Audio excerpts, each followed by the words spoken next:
যারা ইসলাম ধর্ম ত্যাগ করে নাস্তিক হয়েছেন তাহাদের উদ্দেশ্য বলছি এবং ভিডিওটি সেই সকল নাস্তিক ভাইদের নিয়ে।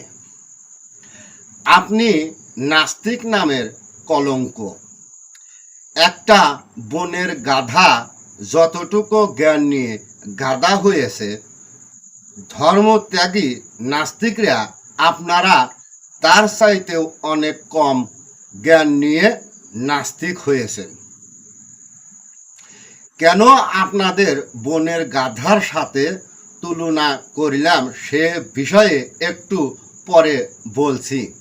তার আগে নবী মুহাম্মদ সাল্লাল্লাহু আলাইহি সাল্লামকে নিয়ে দুটি কথা বলি।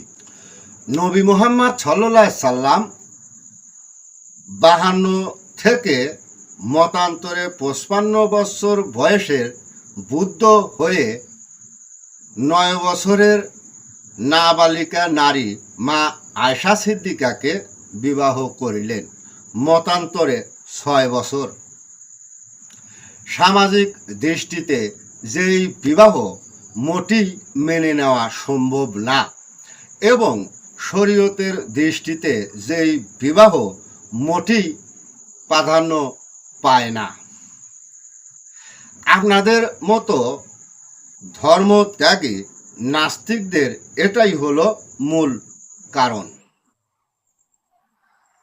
এখন আমার কথা হলো, নবী মুহাম্মদ সাল্লাল্লাহু আলাইহি সাল্লাম একজন ধর্মগুরু হয়ে 52 বা 55 বয়সের বুদ্ধ হয়ে 6 বা 9 বছরই নারীকে বিবাহ করে শারীরিক সম্পর্ক করিলেন। এই বিষয়গুলি বুঝিয়ে গেছেন হাদিস নামক বইগুলিতে। যেই বইগুলিতে ইসলামিক জ্ঞান দিবার পরিবর্তে নারীদের ভোগ বিলাসী ও ভোগ করা বুঝিয়েছেন। যেই বইগুলি লিখেছেন মুহাম্মাদি ইসলাম ধর্ম বিদ্রোহী ব্যক্তিরা। নবী মুহাম্মদ সাল্লাল্লাহু আলাইহি সাল্লাম এর ইসলাম ধর্মকে বিদ্রোহী ধর্ম বুঝিয়ে দিয়ে গেছেন। যেমন সহি মুসলিম শরীফ, সহি তিরমিজি, সিয়াসিত্তা, বুখারী শরীফ, সহি মুসলিম বুখারী শরীফ ইত্যাদি। আশা করি বুঝতে পেরেছেন। এখন আমার কথা হলো, যারা ইসলাম ধর্ম ত্যাগ করিয়া নাস্তিক হয়েছেন আপনারা ওই সকল নোংরা তাফসিরকারী এবং হাদিস লেখক ব্যক্তিকে ভালো চোখে দেখেন।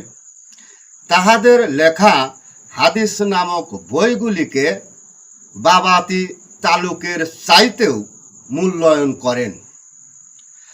আর যিনি এক ঈশ্বর হয়ে একত্ববাদ পৃথিবীতে শান্তির লক্ষ্য ডাক দিলেন, সেই ব্যক্তিকে বা সেই নবীকে নিয়ে প্রতিহিংসা এবং নোংরা মন্তব্য করেন। এবার হয়তো বুঝতে পেরেছেন কেন গাধার জ্ঞানের চাইতেও আপনাদের মতন ধর্মত্যাগী নাস্তিকদের গাধার সাথে তুলনা করেছি। বুঝে থাকলে ধন্যবাদ, বুঝে না থাকলেও